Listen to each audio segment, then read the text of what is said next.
Well,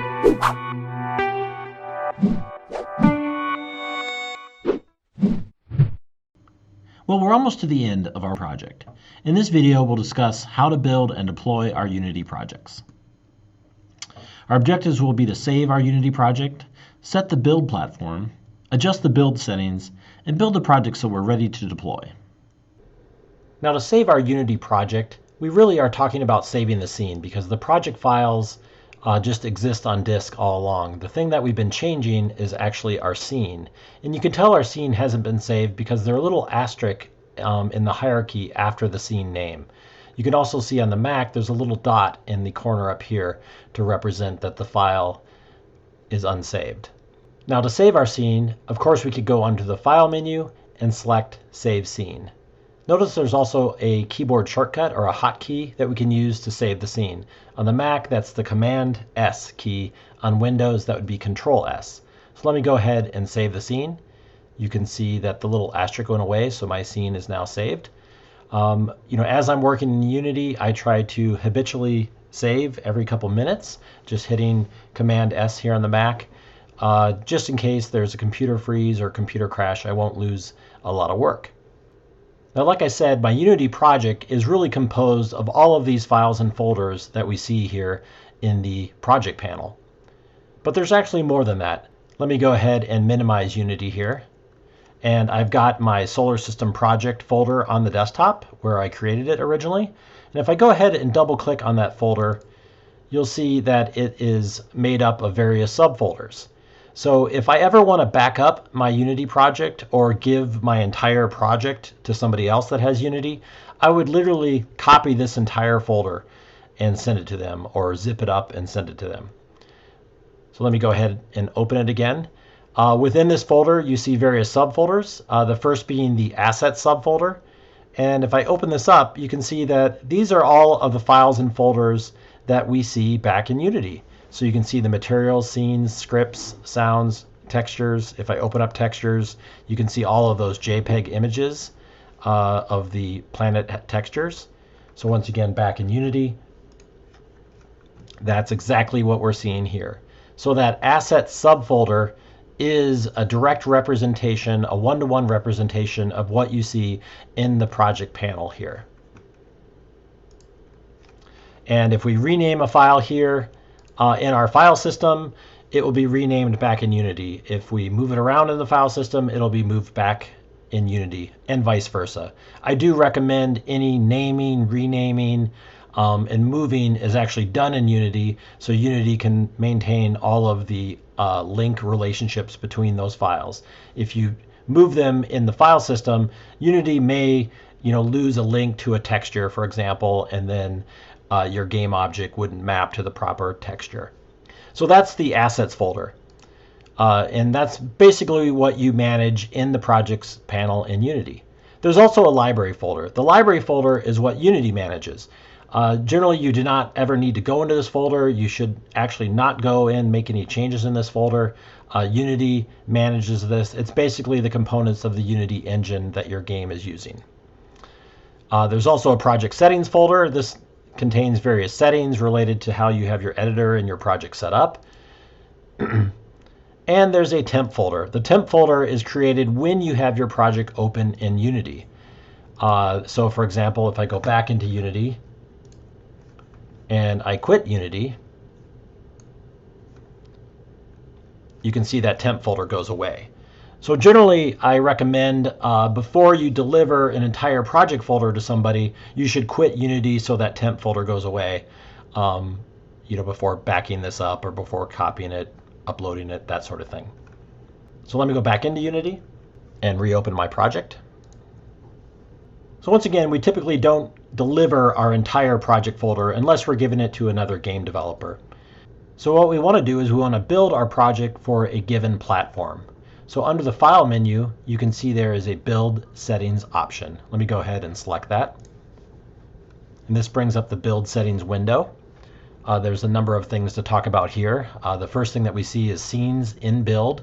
This is where we can specify what scenes or what levels we want to have in the build that we're making. So currently in the solar system project, we only have one scene, the solar system scene. So if I click the Add Open Scenes button, this will add that one scene. If we actually had multiple scenes here, you would just grab them and drag them over here and drop them. Of course, I've already got that one, so it doesn't add a new one. Then down below, we have the various platforms that we can build for. So right now, you can see the little Unity icon on this first row here for PC, Mac, and standalone. That means that's what is targeted currently in our platform build. And there's various other options for this platform. You can see them here. So you can see the target platform is set at Mac OS X. We can switch that to Windows, of course. And there's various other options you can see below.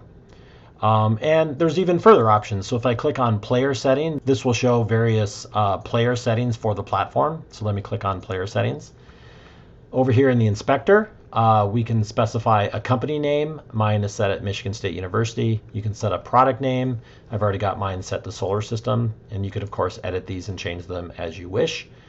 Down below here, we see the various platforms that we can build for. So when I installed Unity, I installed Mac Windows build, which is this first option, and the WebGL settings. So under the Mac Windows settings, you can see there's various things like setting the resolution of the build and how it handles things like full screen. You can specify an icon. So when it builds the application, it would have a custom icon at various sizes. You can specify a splash image. So when the game first loads, it would show, maybe your company logo, something like that. And then there's various other settings. Some of these are fairly technically oriented. You might need to dive into the documentation to modify these. Generally, the defaults are probably okay for most applications. So let me go ahead and actually do a build for Mac OS X. So I'm going to go ahead and click the build button back here. I didn't really change anything, by the way. So let me go ahead and click build. And generally, I like to create a builds folder within my project folder. So here in the file system, I'm already looking at my solar system project folder. And I'm going to create a new folder. I'll call it builds. And then I'll navigate into that new folder. And I'm going to create another new folder. And I'm going to call this Mac OS. And then I will save this as solar system and say save, and Unity will go through the process of building my Mac OS X build of my solar system project. Depending on the complexity of your project, this could take some time, and it also varies depending on the platform you've chosen. So here on the Mac, it actually builds the Mac OS pretty quickly. And here we go. I've got my solar system application here, which is within the builds folder. So if I go back to my project, you can see builds, Mac OS, and solar system. So if I go ahead and just double click on this, it will open just like a normal application. It comes up with a configuration tool. This is a default in the player settings. You can change it to not open this if you didn't want this opened. And I could choose if I want to run full screen or in a window and specify the resolution here. I'm going to go ahead and just say play with the defaults. And the application opens here. And you can see I've got a fully functioning solar system. So I can click on the Earth, on the Moon, can click back on the Sun through the picture-in-picture. Up here, I've got a menu bar, and I can go ahead and quit the solar system. Okay, let's go back into Unity. I'm going to go ahead and change my target platform to Windows now. So since I installed the Windows component when I installed Unity, here on the Mac, I'm able to target Windows. If you're on a Windows machine, you can target, of course, Windows, or you can target Mac if you installed the Mac build component. So I changed the target platform, and I'm just going to go ahead and click Build.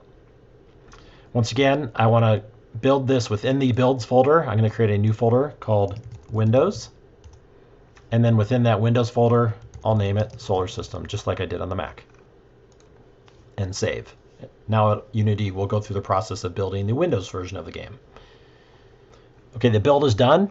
You can see it's a little bit different than the Mac build. The Mac build was a single file called Solar System. Here we've got solarsystem.exe, and then we've got a couple other files and folders.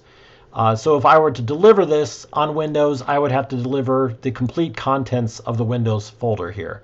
So the exe alone will not be the complete game. The exe actually accesses various files that are in the data folder. And since I'm on a Mac, I won't actually be able to run the Windows version here, but I can actually build it, and then I could deliver it to a Windows computer for playback.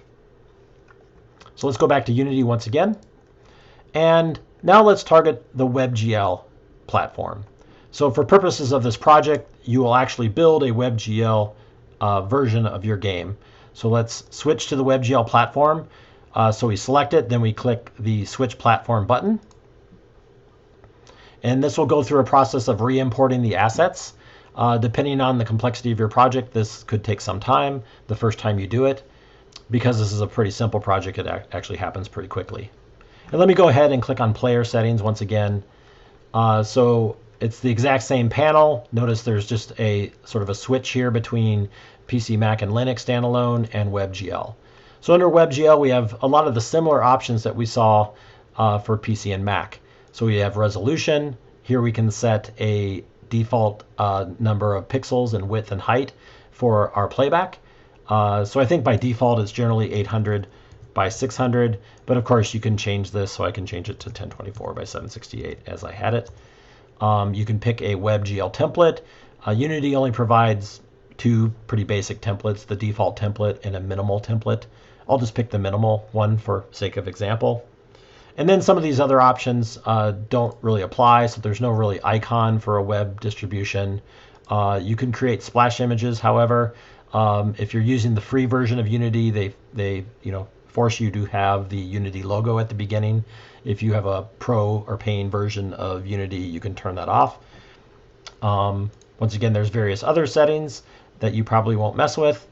And then the publishing settings. Once again, you probably won't mess with these. Sometimes if I have a more complicated project, I have noticed that I have to go in sometimes and increase the WebGL memory size.